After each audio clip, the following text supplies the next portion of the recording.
Oh! Nagriz za oči! After years of hiking in harsh conditions, far from the nearest habitation, many have asked us, how do you actually deter aggressive animals when you are out in the wild? When the most peaceful methods have been used, such as building controlled fires to protect our camps, shouting at animals, or setting off fireworks, we still need solutions, and we do not want anything lethal.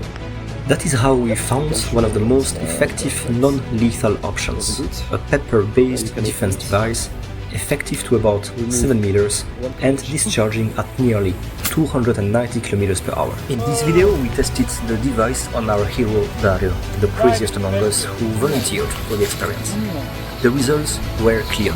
It is effective and powerful. Dario was immobilized after a few seconds, and any animal would run away immediately.